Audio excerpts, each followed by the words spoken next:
we have to lean into education as a practice of freedom and what my role is into helping bringing that about so that we aren't really helping folks to see that everybody's liberation is bound up in the liberation of one another. That I want to be authentic. I want to be myself. I want to be free.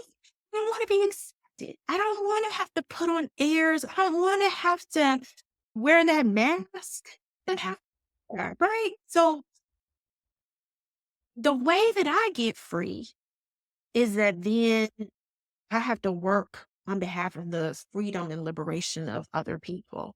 And for me, that education piece, day one from the family, but then when we get into these schools, that's another big deal. Can we have educators in place really that are loving our children, seeing their brilliance, helping them to be authentic, right? So that they can go make a mark in the world and live their purpose. And so for me, it all is connected. This is Social Justice Origin Stories. I'm your host, Rolando Tompkins Jones. Social Justice Origin Stories is a storytelling project that highlights personal stories and defining moments that have inspired individuals and organizations to labor for equity and social justice. Through truth-telling, the honest sharing of their experiences, storytellers teach us about themselves, enabling us to learn about ourselves and our world through their stories.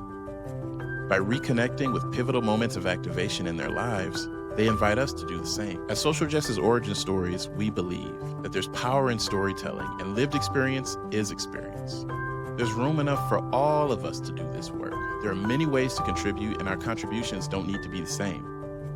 We can enter and remain engaged in the work using the gifts that are special to us while supporting others and using theirs. We have the capacity to grow and change for the better when exposed to new information and experiences. We believe in our inherent worth and capabilities, and we possess the power to inspire and create change within ourselves and others. We can transcend the confines of the status quo to imagine and design more equitable and humanizing systems. So today on Social Justice Origin Stories, we have the honor of speaking with Dr. Chasity Bailey-Fakhoury. Thank you, for one. Thank you so much for being here. Yeah, I've shared. This is just really important. Your support, your willingness to spend time and share with us is so incredible, so needed, so valuable, so important, and just an honor for you to be here with us today. So first, I want to say that I'm honored to be here with you sharing this space. I miss you, right? It's been a Yes. long Oh, time yes. and the family. So I'm excited to reconnect with you. Yes, I'm honored to have been invited and to be in this space. So a little bit about me, right? I think I'm going to talk about share three important things, right? I was born in Wynne, Arkansas. I moved to Detroit when I was 5. I have been in Detroit since the age of 5 up until about a decade ago. So I'm a Detroiter. I'm a little Southern girl at heart, but I am a Detroiter. And I was a former public school teacher in Detroit. And now I'm training future teachers at Grand Valley State University, which is on the west side of the state of Michigan. And so that's I think 3 important pieces about me. I'm a mother. I have 2 young daughters, and I am a wife, and I am full of idealism. That's the Mm. thing that has served me and continues to serve me, right? So that's a little bit about me. I'm a Wolverine. So Wolverine. Hey, all right. even though I live in Sparks country right now, I am a Wolverine. So I think that's important. That's cool. We share that. Did you remember I'm a Wolverine too? I didn't remember that. Yep. University of Michigan School of Okay, so Social Work. that's why I liked you even more. Okay, got it. Now, you wrote something in preparation for our time today that really resonated with me that I'm going to ask you to say a little bit more about. And I'll read it off. Yeah. It says, I am rooted in education as the practice of freedom and promulgate that ethos as a freedom dreamer and creator seeking to grow communities and deepen connections one place at a time. Could you say more about the significance of that statement, that declaration for you? Yeah. So Mother Bell Hooks, Teaching to Transgress.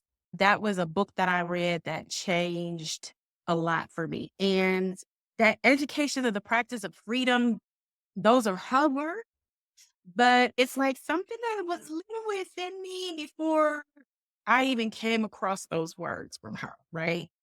I guess, Rolando, for me, it goes back to why this is important, this education of the practice of freedom. I think about my ancestry, my ancestors who were denied education, who sought education, who sacrificed life, limb to be educated, to read, to understand the possibilities, the potential, the sky, it is limitless when you have knowledge and you're exposed to knowledge, right? Just beyond whatever it is that you come across in your own life, that experiential knowledge, but that there's something much more vast and great. But it also speaks even before the transatlantic slave trade and bringing enslaved folks here. I think about universities and things that existed in Africa before Africans were brought here, right? So there's always been this thing about knowledge and knowledge seeking that I think is just written on our bones, like who we are.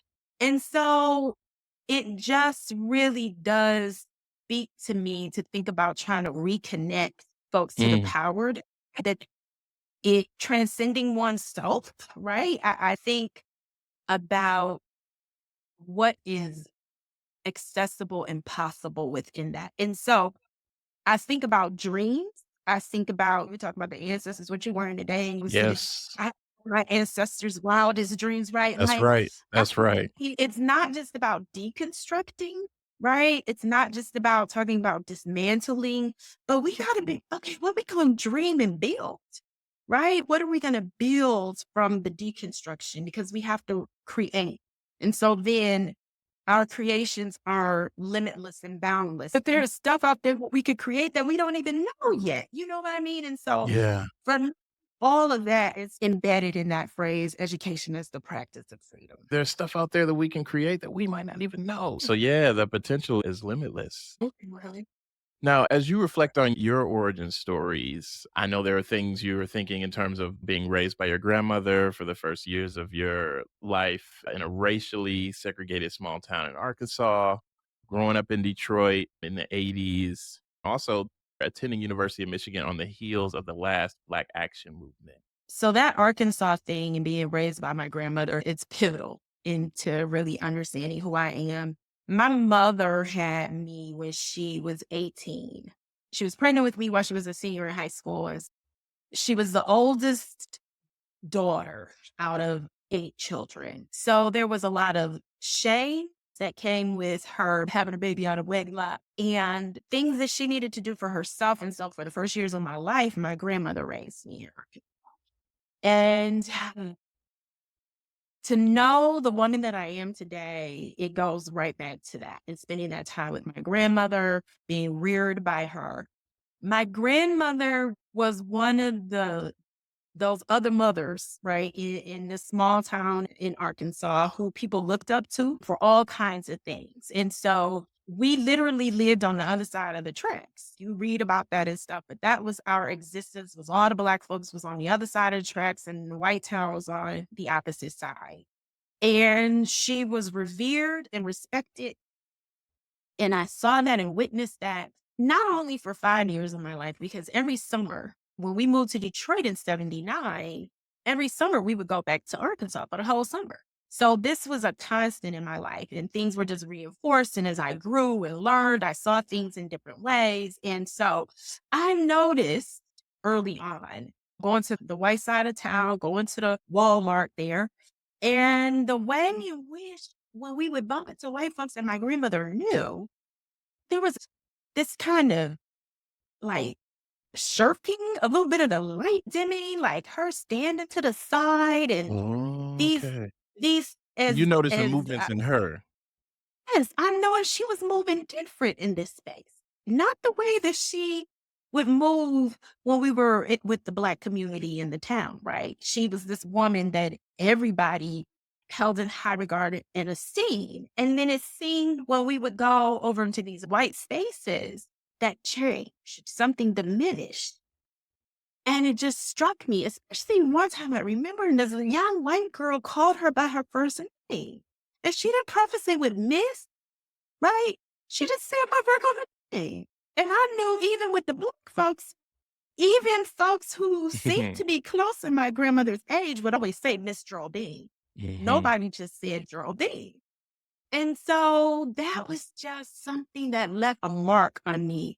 But as I got older and coming back in the summers, and I've learned more in school, I'm understanding, I have this history, and I'm able to see what the race relations were and how she was navigating.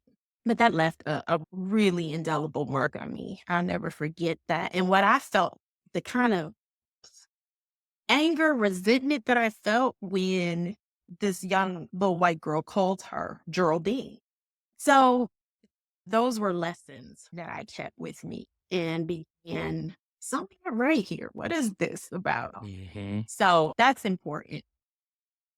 And it is something to have gone back down south all the time. I think about just things living on the land, living off the land that I learned that my peers who maybe had grown up in the North all the time didn't have access to, gave me a different respect for the natural world than Yes. I think I would have had I not had that experience of going back down south every summer. So there are things that I feel like, oh shoot, if it's another blackout or if something goes wrong and we can't get to walk, there are things that I'm like, I know how to do it. I can fend for myself and help my family fend for themselves based upon the things that I saw my grandfather do and what I experienced at that time. So those were just really important things about who I am today and the way that I move through the world and the respect that I have for different things based off of that. And noticing those changes in your grandmother, was there ever a conversation around that? Or is it something that you noticed and began to pick things up? One of the reasons I'm asking this question is sometimes I'll ask folks, even as an educator myself, what were some of your earliest messages you received about race and racism? And supporting folks in knowing sometimes there are explicit messages we get, and then sometimes we see patterns, we see things, and we gain meaning from what those things are, whether they are explicitly stated or not. Yeah. I never asked her about that. I think this is just what I noticed because there are other things that, again, um, I would go with my grandmother to some of the homes, white folks' homes, that she would clean. Okay. I have experience, right, sitting on the floor in the various homes where she would clean the house and seeing her do that, helping out in certain instances, right? These were things that she would do to make a little extra money for the family. How quiet it was, like not to utter a word, right? Like we got this thing sometimes in the community that children are to um, be seen and not heard. And And not heard, so yeah. so I was to sit there and be quiet unless my grandmother asked me to do something. I remember that. But these are conversations that I had with her. Now, my grandmother unfortunately passed away when I was a junior in high school.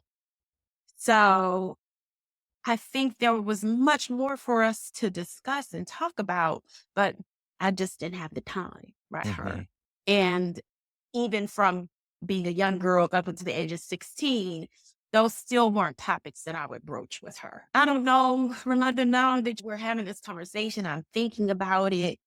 Even though I may have been noticing these things and experiencing things, I think that maybe I had some shame around, what I Okay. was noticing and experiencing for her, like for her. And then if I felt that way, I dare not really ask about these things because didn't want to bring her any shame or embarrassment in the way that maybe her granddaughter, her firstborn granddaughter, is critiquing things about Right. her life.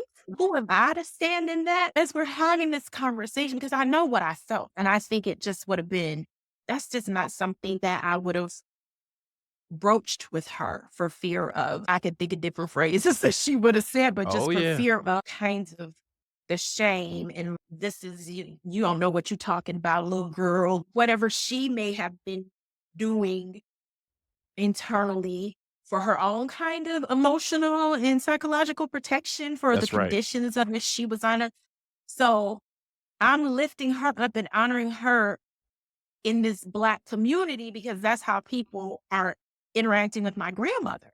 This woman was regal. This woman was, she was a key member of the community.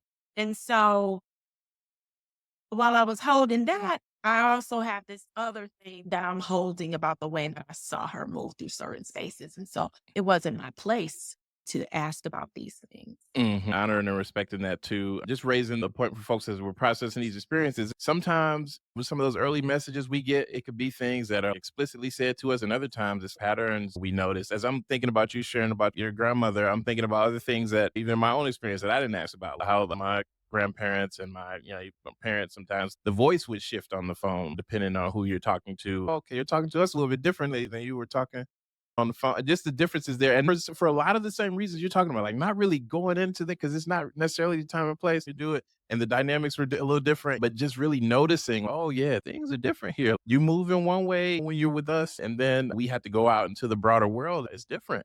What kind of meaning were you beginning to make of things at that time? The significance of noticing those changes. There was this Black world and this white world. And when they came into contact, those interactions were strained.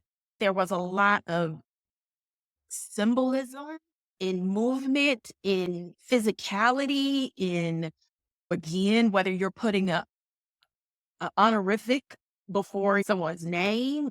So those were things that, yes, it is navigating, right? Hmm.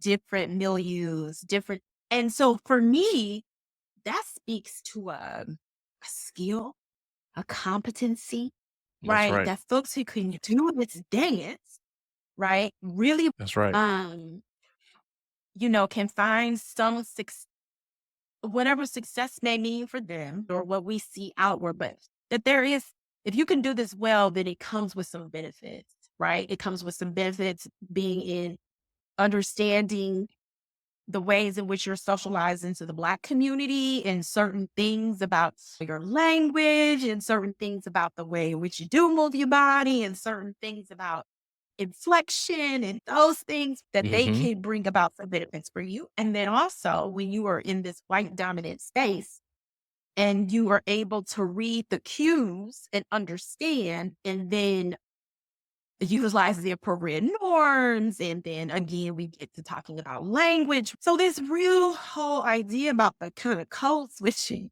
that Yeah. does happen that Black folks have to be able to do as a means of survival is something that I was seeing and that I was developing. And I had an understanding for this whole Du Bois's concept of the veil before I had even read the veil. So as I'm reading, or not the veil, but the souls of Black folks, before I'm Hmm. even reading souls of Black folks, before I'm reading Dust of Dawn, I'm like, yeah.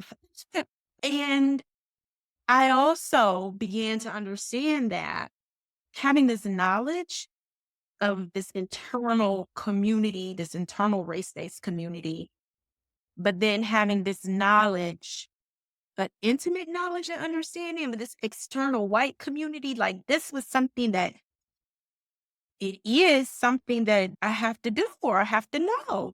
And realizing that white folks, on the other hand, don't have to. They don't have to have this intimate knowledge of Black life and Black folks to still move through the world and be successful. And that was something that as I was getting older in high school and going off to college, understanding this difference that I had to know about who I was and my people, but I had to know about who white folks were and what these norms and assumptions and beliefs and different things that I would encounter. I had to know that intimately well.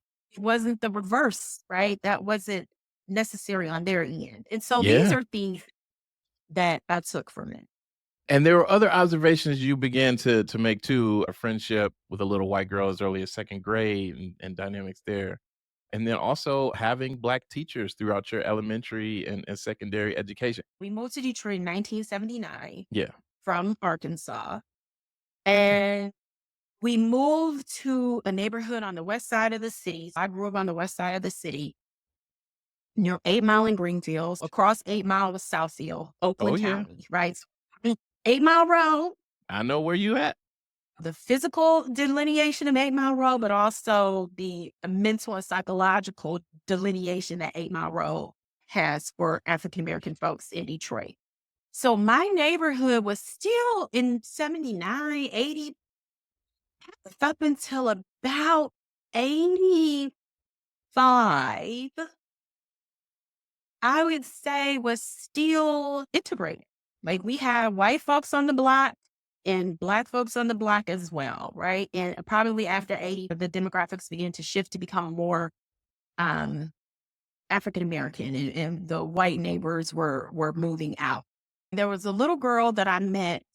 Um, I do believe it was second grade that we met. I don't think that I had met her in first grade. I don't think Okay. she was in the neighborhood in first grade, but there was this part which this is so um I was like, oh, I should share this, but I'm gonna share this now. So it was a park. I lived on the block, then it was the neighborhood park, and then her house was next door to the park. Now, this park became named for Viola Liuzzo, who was this Italian white woman who supported civil rights efforts in the South.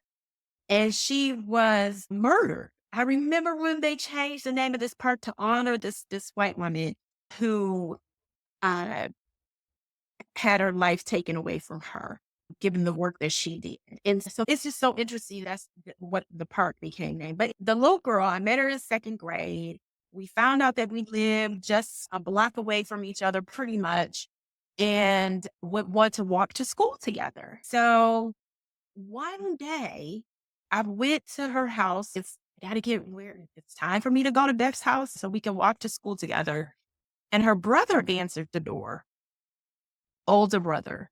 And I'm ready to open the storm door, the screen door to go on in because they had this little porch that wasn't covered. But then when you open the screen door, there was another vestibule. There was a little porch that was covered. Okay. And I Okay. would open the door to come in, and he stopped me and said, no, you got to wait outside. You can't come in. And that was like, wow, because I would always go in and wait in the little vestibule for Beth to come on down.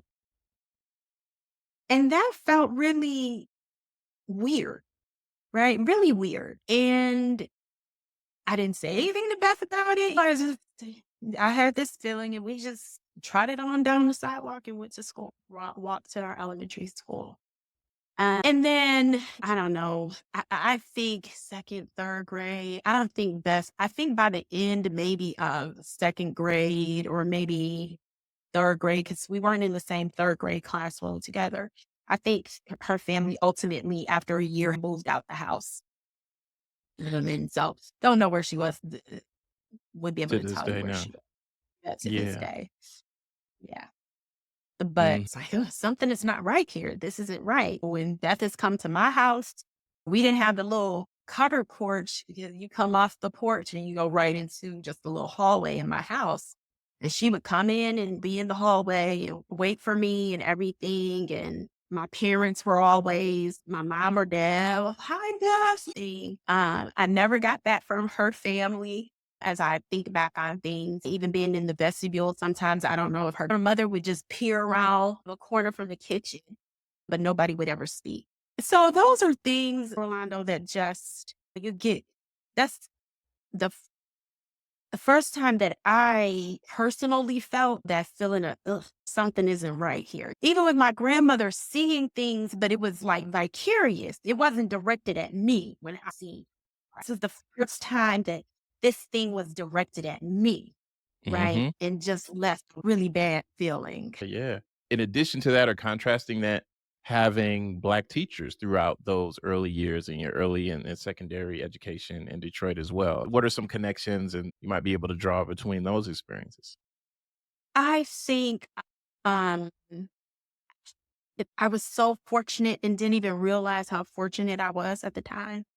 from my kindergarten teacher, Miss Zarith, who was a Black woman, all the way throughout high school. I was fortunate enough to have Black teachers who saw in me potential and brilliance, right? And saw in all of us brilliance, right? And I wasn't special, right? It wasn't like I was. It was just building up these Black children, right? Yes. Who was in this elementary school and middle school and ultimately my high school, which were predominantly Black, which had a lot of white teachers that we had as well. But it was a, it was just a great thing.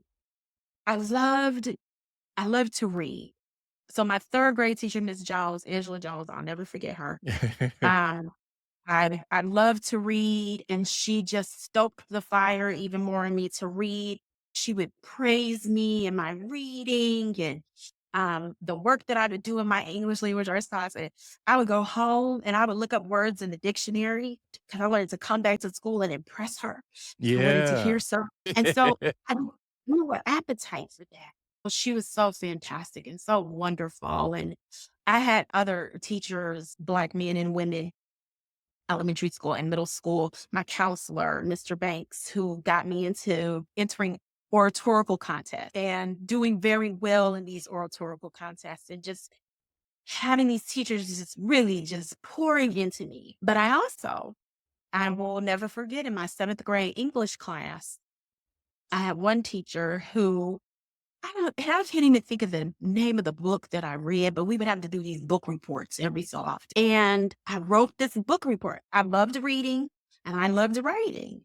I remember when I turned in my first book report and she was like, "Did you write this yourself?" And Oh, I was like, okay. "Yes, yes, I wrote this myself." And I really have questions about this. Is this a real reflection of your work? Yes, this is a real reflection of my work. Now, we're talking about this is before the internet, before any, so it's Yep. like, how would I have cheated? At the time, I wasn't thinking this, but as I sit back and reflect, it's like, how could I have cheated on this? Or maybe she thought an older sibling or something, but I'm the oldest in my family. So that was it. So I remember I had to prove myself to her. And I had not experienced that before. My English teachers up until that point, elementary teachers, contain classroom, whatever, have been Black women. And encouraging my reading, encouraging my writing. Coach Chastity, this is so great. This is the first time that I up against somebody questioning my abilities and if this was something that I was actually capable of. So for me, that was a split. That was a stark split, right? That's not right here. Then as the year wore on, Miss Ganser, I don't remember her name either. As the year wore on, I continue to produce the same sort of work, the same caliber of work, right? That's right. That's And right. and then she, "Oh, you are," and then she wanted to try to encourage me to do things, giving me tips on how I could have something that I did or took a different tack on something or whatever. But I remember that. And so I am again fortunate that I had all these folks build me up, that this one encounter with this woman did not undermine my trajectory, did not push me off, to not make me stop liking school, didn't make me resentful. All the things that I know, unfortunately, so many young Black children experience in schools across this country. That's right. So That's right. I was very blessed in that way that I had these folks in my life that had built me up so much that this one thing wasn't about to tear me down. Thank a Black teacher today for folks who are listening. I'm just pausing to thank Black teachers everywhere doing the work, pouring into the youth. It's so important.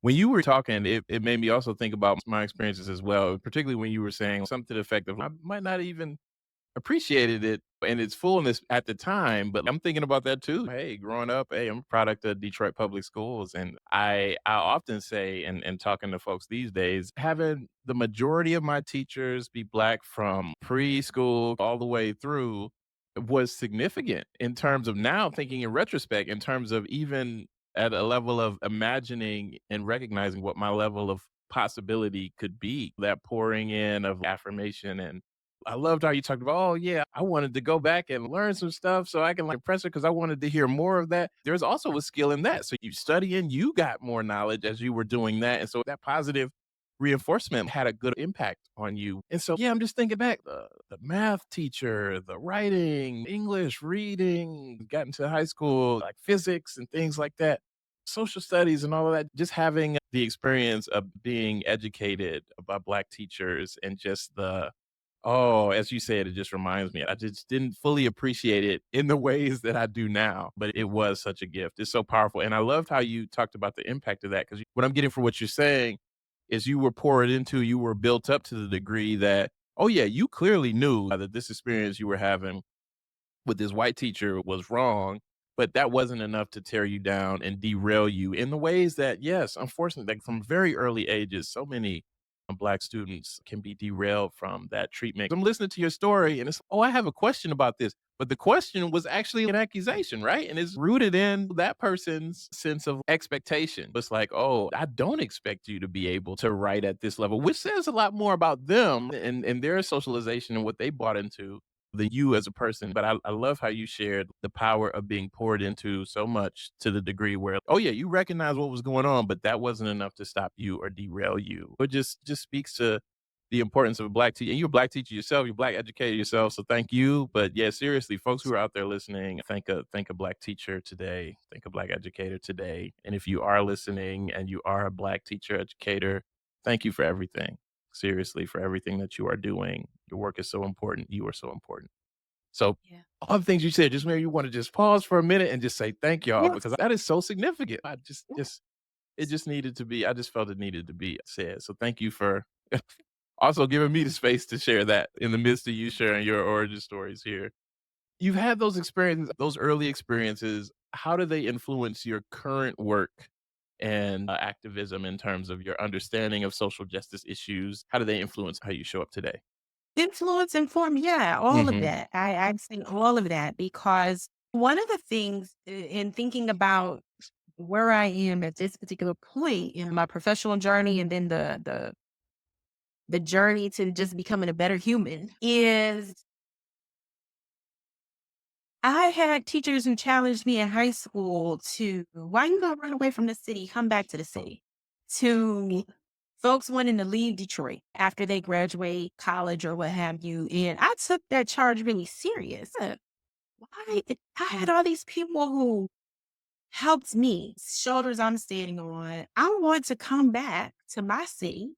I want to bring back my skills, my talents, my intellect for the benefit of my city and my people. That's right. And so coming back to teach, right? I knew I was going to be a teacher from a young age, but coming back to teach and then passing that on to the students that I touched as well, that there's been investment in you. Think about coming back here to root yourself and continue that investment, right? Continue that cycle. And so it was important for me to help students to see beyond, to understand their city. Detroit is just a magical place. I love it. But to understand the history of The this history. city, to understand why things are the way that they are, where we can point back to, right? To learn the lessons of the past so we're not repeating those. Why be part of this brain drain, right? Let's not do that. And students who I know in my years as a Detroit public school teacher, 15 years totally in the district, and thinking about the hundreds of students I've touched who come back to me, right? Who would come back to my classrooms over the year to show me what they have gone on to do, to be "Oh, Miss Fakhoury, do you remember me?" And it's, "Yes, I remember you." I can never forget that face. And then for them to be so excited to tell me the things that they're doing and how they're touching folks, right? Changing lives, doing just really great and fantastic things on large scales and local scales, right? So that was an important understanding for me to leave Detroit Public Schools with and University of Michigan and to come back. Thinking about the legacy that I could leave, right? And thinking about what my teachers done for me. Then I began to think, how can I do more of this? I was seeing some things as I was working on my master's degree and other things. And there were some changes that were happening in the city, and my relatives were moving out to the suburban communities, and they were coming up against some ugly stuff with their Mm, children in these predominantly white communities. Was mm, being one Black student in the whole class, no Black adults in the school whatsoever, and all kinds of things. And I began, oh, we got to change this. And I began to think, what could I do? And that's where my PhD in sociology come into play for me. Like I said, sociology was something I loved before I even knew what it was. It spoke to me. And to ultimately think about how could I then train future teachers, right? To help them develop the skill sets and capacities to be these transformative adults who are committed to promoting equity and inclusion in their practice, in their classrooms, in their schools, in their communities, because that was what I felt like that could really, that's going to change some things and help them to understand history and how they are rooted in history and how there are things that we have learned that we need to unlearn in order to really advance equity and inclusion. And so I think about those young Black and brown children everywhere, and white children as well, who benefit from having not only teachers of color, right? Because the benefits for students who we know what the benefits are for young and Black and brown students, for white s- children as well, we know what the benefits are. But for having teachers who are really just human centered and purpose driven and love children. And when I say that I was built up in such a way that one moment didn't tear me down, I want there to be teachers and children's lives along their journey that they would experience the same thing. How do you help grow and help individuals develop in such a way that they do take for granted the brilliance of every child that they're coming into contact with? That you mm, really do love children.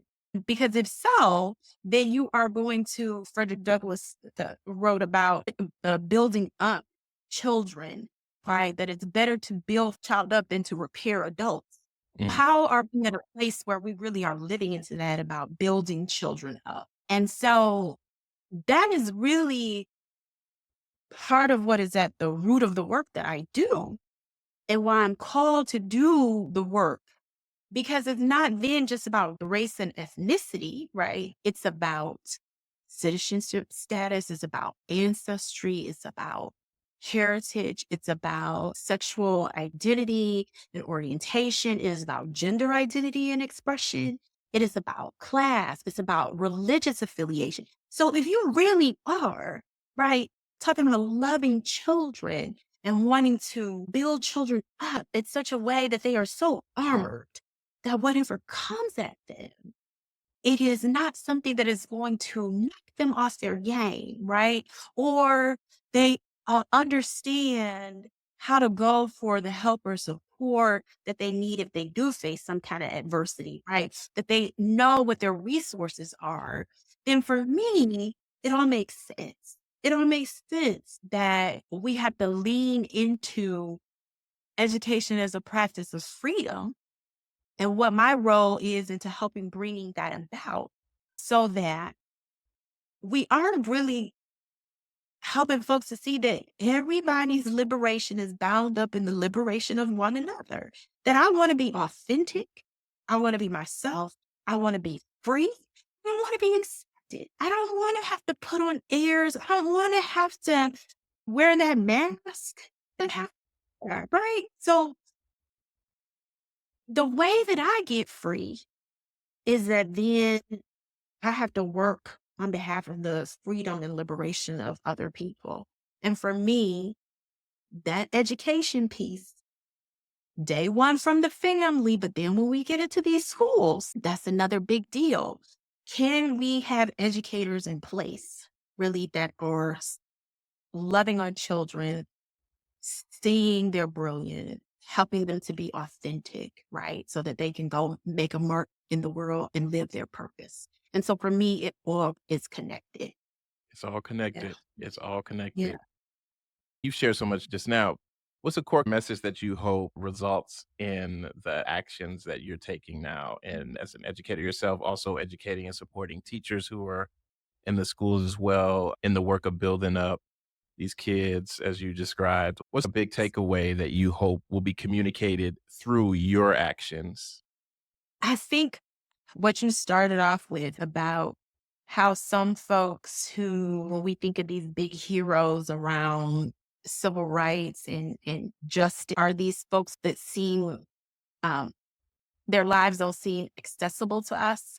Like folks think you have to do something so grandiose, right? To you got to be a Rosa Parks or a MLK or Harriet Tubman or any of those particular individuals, Oh, yeah. right? Oh, And yeah.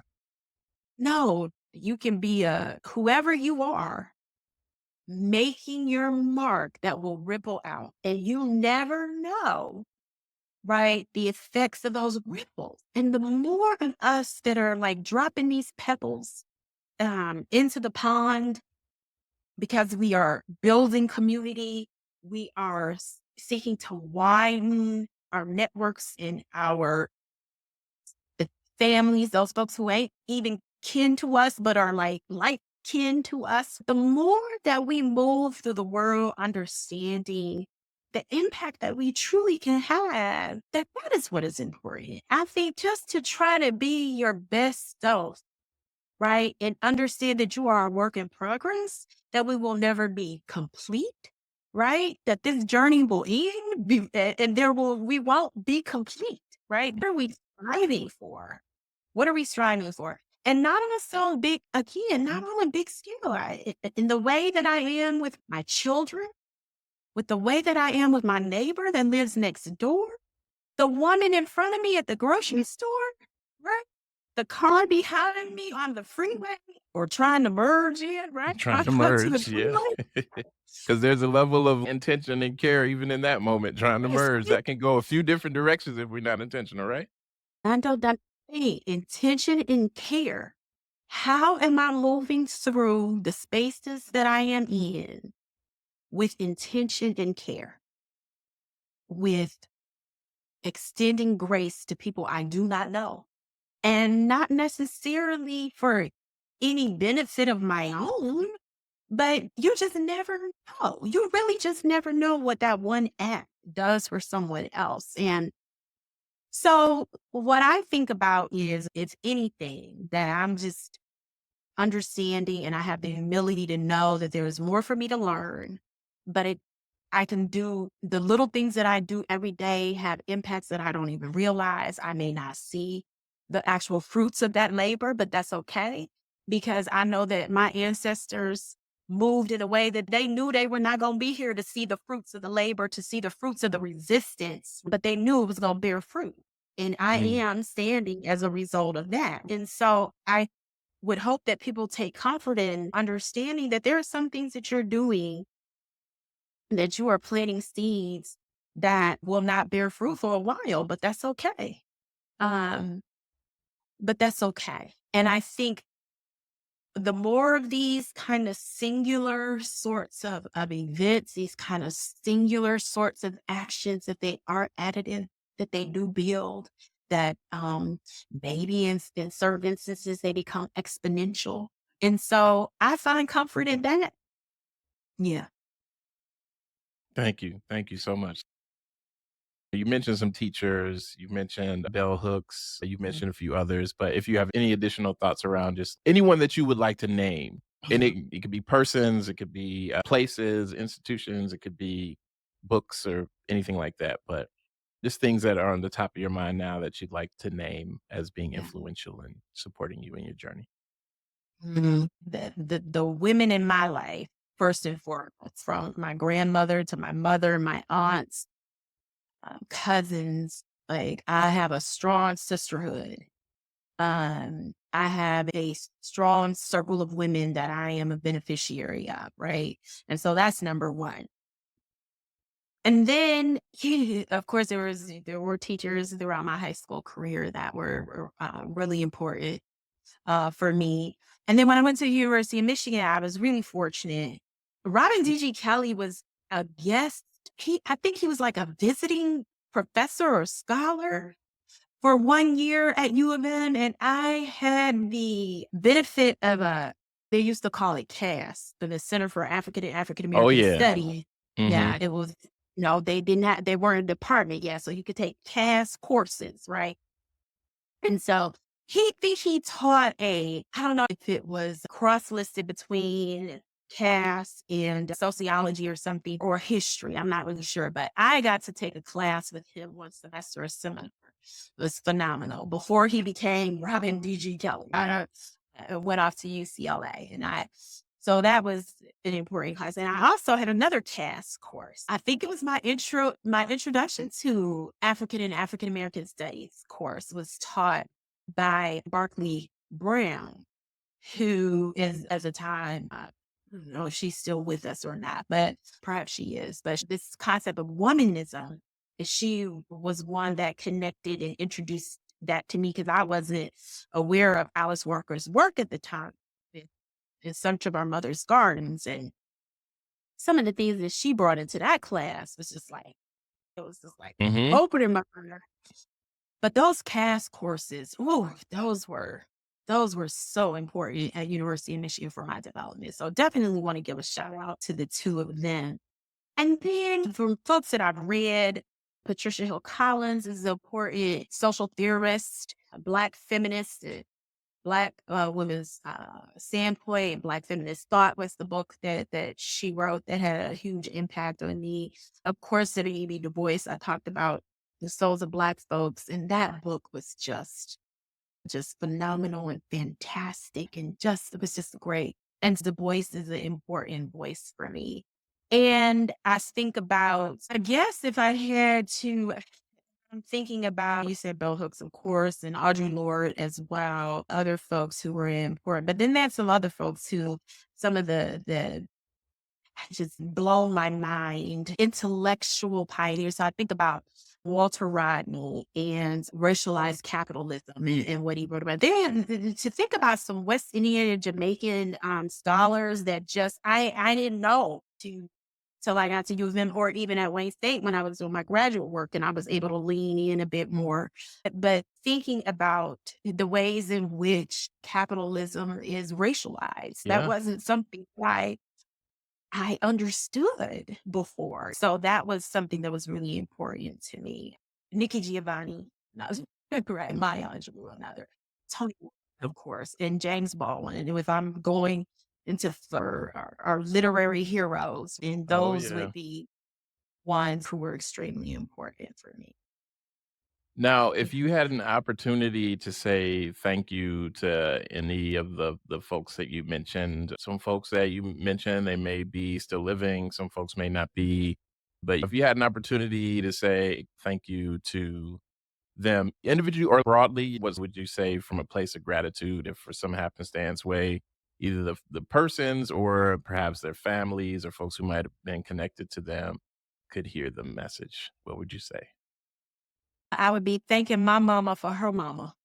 Mm, That's what my grandmother, that is, again, where things just started. That's how I get a sense of who I am in the world, how I'm rooted. What are your roots, right? Who are your people? That is important to me, to say who my people are and know as best as I can my roots. And while they extend way deeper than just generations, I go back to my grandmother, Geraldine, and would say, thank you. Thank you for being the woman you were. Thank you for having the, even in this small little community in Arkansas, even facing what socially Black folks had to face in this small little town in Arkansas. Um, there was still a religious conservatism Oh, that yeah. part of that. And so having a child out of wedlock and my grandmother having to navigate that as this woman, right, who was on a pedestal in the Black community and then take on her grandchild, right, for the first 5 years. She did that. I felt nothing but love from my grandmother, even when she had me go get a switch and bring it in because I did something that I wasn't supposed to do. I understood where it was coming from, right? And of course, that also roots me in understanding the ways in which the things that I do not do for my children, right? Yes. There are lessons I've learned in the ways that Yes. I've been reared. Yep. That was, oh, that Yep. was, yeah, Yep. we're in that back too, right? Uh, but even though I know it was done out of a sense of love, right? I still cherish her for all the lessons that she gave me in those 16 years that she was a part of my life. So that's why I say it all starts with her and my mother continuing to grow things within me, cultivate aspects of who I am as a woman, as a mother, as a wife. Those would be the folks that I would thank. Thank you. Thank you. What keeps you coming back to this? My children and the children to come, right? What is my legacy? We were in Philadelphia for, what did we go to Philadelphia? We went to Philadelphia for a conference. And we went to the African American History Museum in Philadelphia and got this T-shirt, and on the front of it says, "What kind of ancestor will you be?" And I bought that T-shirt, and that means something to me. Like, Yeah. what kind of ancestor will I be? And so that is important because I believe in the connection of the past, the present, and the future. I believe that there is a through line and keeps me coming back to the work and keep committing myself and recommitting myself to the work is because of what I want to build for my children, what I want them to inherit as they are older and the lessons then that hopefully they will carry forward and that legacy will continue. And so I think about that. And for my grandchildren and my great grandchildren, right? What it is that I'm trying to do. Um, that ultimately is what keeps me coming back to it. Finish the statement. True social justice is possible when.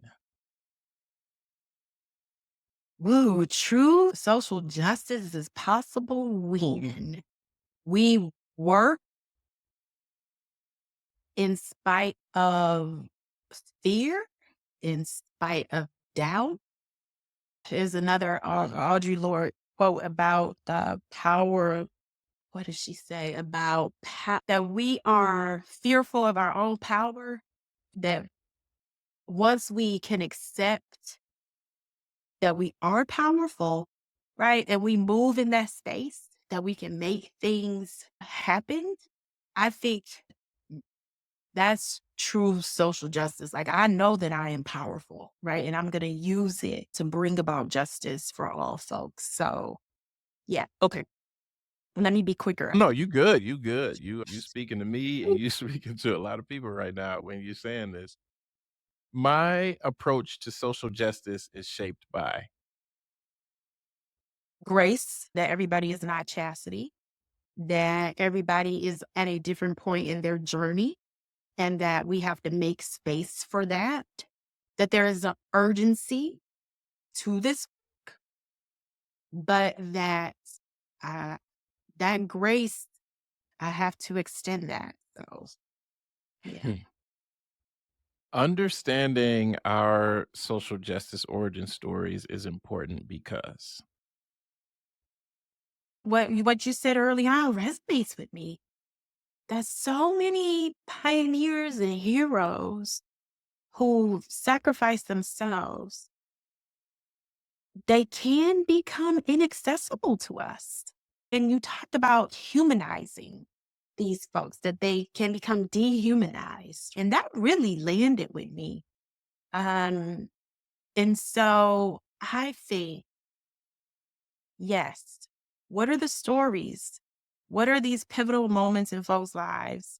How do other people, that resonated with me. That's I heard her Hmm. say that, and that, you know what I'm saying? I think that's extremely important. That's vitally important. That without it, Rolando, I think there can be some I don't know. I guess there's some maybe people become disillusioned, you Yeah. know, and yeah, and just hearing regular old people say, "Hey, this is how I got here. I'm still learning. There's so Hmm. much to learn. I'll never stop learning, and I'm okay with that. There's not closure. I won't walk away with answers all the time. I'm gonna come away with a lot more questions sometimes, but that's okay. I'm not feeling comfortable in this moment. Something is making me uncomfortable. Don't shy away from that. Okay, what is that thing? What is that discomfort that I'm feeling? Let me interrogate that. What do I need to learn in this moment? But we don't hear those conversations about these pioneers and these heroes, the tension, what they grapple with, some of the imperfect decisions they might have made. We don't get that part of it. And again, they can be made to seem inaccessible. So I think that this is really important for what you said about really humanizing folks and helping people to not be disillusioned that you do have power to bring about change and to bring about justice, that you are agentic, right? And if I'm hearing what other folks down the street have done, Yeah. then I might be, oh, I might be all right. I might be doing this thing all right. So All right. All right. All right. And yeah, there's so much in what you said that that resonated again, even hearing you say it. But I'm thinking about that word, Sankofa. Go back and get that history. We were talking before the recording about one of the underlying things here too. Is hopeful that for folks out there who are tired, might be fatigued right now. So, hey, sometimes we forget and sometimes we do get tired, and that's okay. And then sometimes we also have to be reminded, and listening to all the things you shared can be restorative too. So thank you so much for sharing that. Now, last question here. I'm hoping that these stories, these messages exist for many years for folks to be able to learn from and glean from for future generations of folks that are listening to this years from now. We're recording it in this moment, but years from now, they're going to come across it. What would you want them to know? What would you want to share with them? It could be in form of advice, encouragement, just or anything. Just future generations are seeing this. What would you want to do if you're speaking directly to the future generations coming behind us? what I would want them to know that we are working for a better future so that ultimately we were trying to and are trying to deconstruct, and dismantle these inequitable systems, these oppressive systems. But we are also working to, again, like I said, dream and then build, right? Dream and build. It is something about, it's always possibility that I am motivated by. Something has the potential. Again, it goes back to every moment being pregnant with possibility, right? That we might not be there for the realization of whatever that possibility is. And whatever lies ahead for the future, to know that there are lessons to be taken from the past, right? And we have to be studious, right? We do have to be studious because these systems and structures, even as we are trying to dismantle and deconstruct, they morph and they change. And we got to be ready, right? We got to be ready for what we gonna build anew, how we're gonna build things anew that are going to be formidable. So I guess just um, knowing that there are folks who are thinking about you trying to be planful and mindful and passing that baton along throughout so many years. And so hopefully the distance is shorter, that the race is a little bit shorter for those to come. Dr. Chasity Bailey-Fakhoury. Thank you. Thank you so much. Thank you. Thank you. I appreciated this. Thank you. There's things that I needed to reflect upon that I don't think I knew that I needed. And some things that I've been able to make some connections for myself that I hadn't had the time or been Yes, asked the right question that's right. for me to make some connections for. So thank you. Thank you for this. This was great. It's Oh, great. thank you. Yes, yes, yes. And it's something, it's as we speak to others, we speak to ourselves. So I really, truly believe all of what you said, like just how interconnected we are. And yeah, we're thinking of our ancestors, we're reaching back and we're holding them, we're understanding their context. We're trying to build and as we dream. And then for the folks who are going to be listening to this, you come across this in the future. Hey, we doing the best we can. I love how you said there people are thinking about y'all. Like just letting them know that. Yeah. Yeah. I just really thank you for sharing your story, for connecting with me, for connecting with us. And yeah, just much gratitude. Thank you. All right.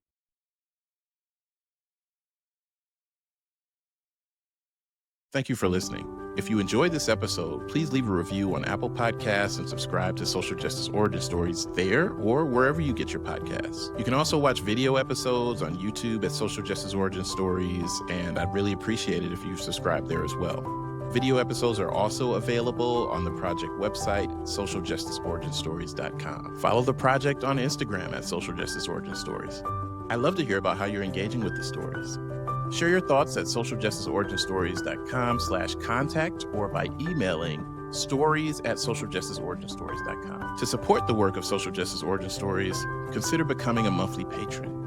Your contributions will help keep this research going and support its mission. Visit patreon.com/socialjusticeoriginstories to learn more and make a contribution. Again, that's patreon.com/Social Justice Origin Stories. You can start or stop anytime. Social Justice Origin Stories is edited, hosted, and produced by me, Rolando Tompkins Jones. Many thanks to our storyteller this week and the many storytellers who have contributed to this project. And thank you for joining me this week. Take care.